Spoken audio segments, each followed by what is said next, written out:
박선원 의원님 질의해 주시기 바랍니다. 네, 후보자님 질문 드리겠습니다. 갈수록 이제 안보와 경제가 밀접하게 연관성이 높아지고 있지 않습니까? 안보하고 경제. 네. 예를 들면 반도체 3나노 이상을 개발할 수 있는 나라가 세계를 제패한다든지 5G, 6G로 개발할 수 있는 나라가 안보에서도 우위에 선다 뭐 이런 말도 있고요. 그래서 경제력이 안보인 건 당연하지만 안보를 위해서 또 핵심적인 기술 역량을 강화시켜야 된다라고 하는 안보와의 경제의 밀접성이 높아지고 있습니다. 근데 이것은 이제 총리의 역할하고 이제 관계가 되는데요.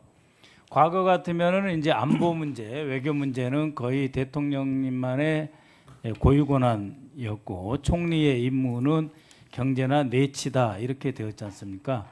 그런데 이렇게 경제와 안보의 밀접성이 높아짐에 따라서 대통령님과 총리님과 같이 대화하시고 다뤄야 될 의제의 폭과 깊이가 갈수록 깊어지고 커진다 이렇게 말씀드릴 수가 있습니다. 또 경제와 이제 그 평화의 관계에 대해서도 말씀드리자면 새벽에 트럼프 대통령이 발표를 했습니다. 이란과 이스라엘이 휴전하기로 했다.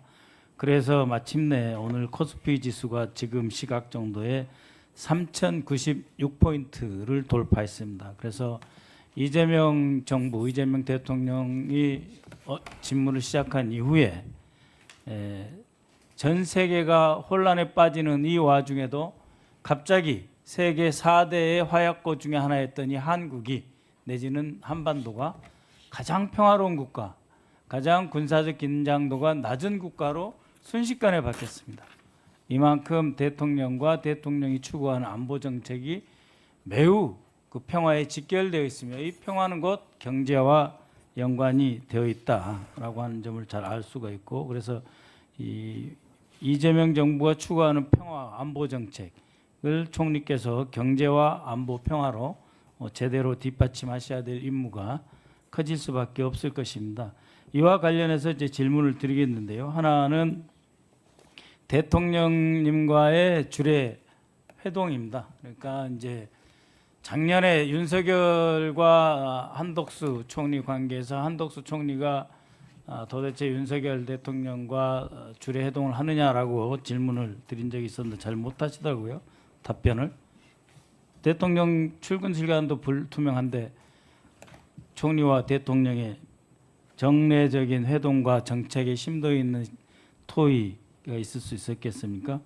대체로 그러나 그 문재인 정부 같은 경우에는 총리와 대통령이 월요일 점심 오찬을 같이 하면서 매주에 국무조정실장을 대동하고 총리는 또 대통령은 비서실장을 이제 배석시킴으로써 원래 주례 회동이 있었습니다. 그리고 그 주례 회동, 월요일에 주례 회동을 위해서 일요일 저녁에 당시에는 당정청 고위 회동이 있었지 않습니까? 총리실을 하고 그다음에 이제 당의 정책위의장 대표 그리고 청와대에서 비서실장과 정책실장이 참여하는 고위 당정청 회의가 있었습니다. 이러한 그 운영 체계를 사실상 다시 복원해서 국정의 안정화 그리고 정책 결정의 신속화 그리고 어떤 문제가 생기면은 그 문제의 포착의 식별을 제대로 빨리빨리 해야 되는데 총리가 되시면 대통령과 당과 어떠한 협력 구조로 국정을 이끌어 가실지 한번 말씀해 주시죠. 우리 정치사에서 당정 일치라고 했던 시기가 있었습니다. 제가 김대중 대통령께서 현직 대통령이면서 총재를 겸했던 시절에 총재 비서실장을 하면서 당시 청와대에 왔다 갔다 하면서 공간도 갖고 회의에 배석해봤던 경험이 있습니다. 그 이후에 우리는 당정 분리체제로 넘어왔습니다. 근데 중대한 변화가 생긴 것이 민주당은 세계 최고 수준의 당원 주권, 당원 참여 정당이 되어서 어찌 보면 그 정당에서 대통령과 내각과 이렇게 배출하는 그러한 구조가 되어서 과거보다는 훨씬 더 당정이 협력이 강화되는 시기로 가고 있다고 생각을 합니다.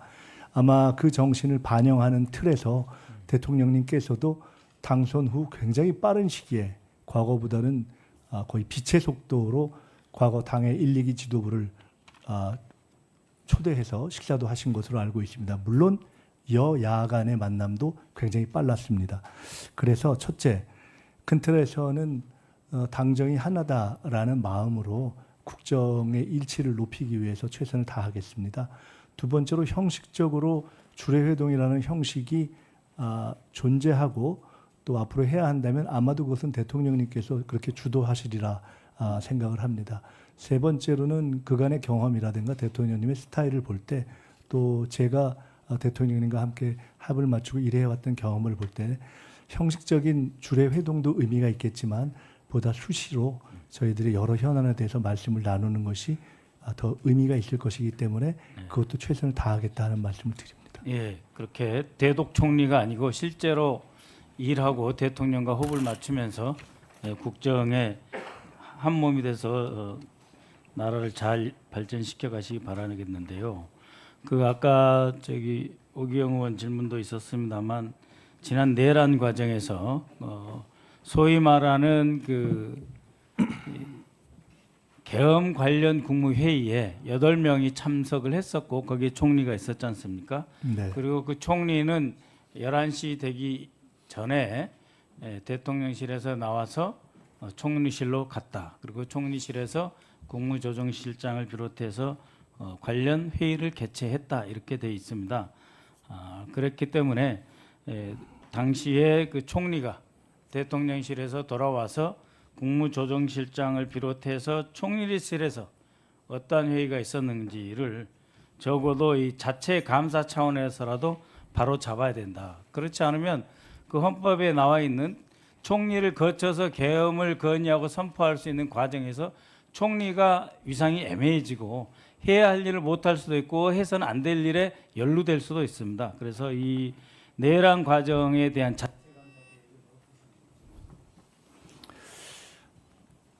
가끔 이런 생각을 해볼 때가 있습니다.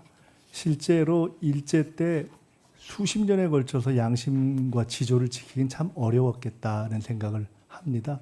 그때 높은 자리에 있던 사람들이 계속 애국하고 그 지조를 지키기가 어려웠는데 그때의 독립지사들이 얼마나 어렵게 버티셨을까 하는 생각을 합니다.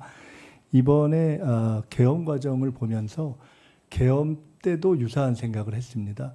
계엄 때 높은 자리에 있던 분들이 불가피하게 이렇게 할 수밖에 없었어라고 변명하는 것을 양해해야 하는가라는 문제를 놓고 고민해 본 적이 있습니다.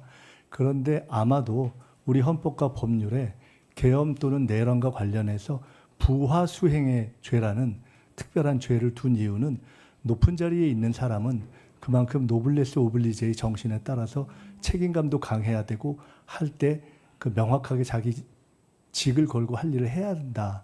그렇지 않고 적당히 넘어가는 것은 그 자체가 사실상 내란에 동조하는 것이다라는 어떤 깊은 생각의 반영으로 그 죄가 존재하는 것이 아닌가 싶어서 말씀드린 대로 저는 적어도 고위직에 최고위직에 있던 분들이 내란 당시에 자기 처신을 명료하게 하지 못한 부분에 대해서는 역사에 교훈을 남기는 방식으로 가야 한다. 아까 말씀드린 것처럼 그러나 조금 더 하위직으로 가면 대통령님께서 제기하신 대로 공직에 있어서의 조금 더 공직사회의 활성화를 위해서 과도한 조사나 이런 부분에 대해서는 절제가 필요할 수도 있겠다 이렇게 생각해서 마지막에 말씀 주신 감사 이런 부분은 이후에 특검이라든가 내란 관련 수사가 진행되는 것을 감안해서 내부적인 조치가 필요한지 판단하겠다는 말씀을 드립니다. 네. 박선원 의원님 수고하셨습니다. 다음은 존경하는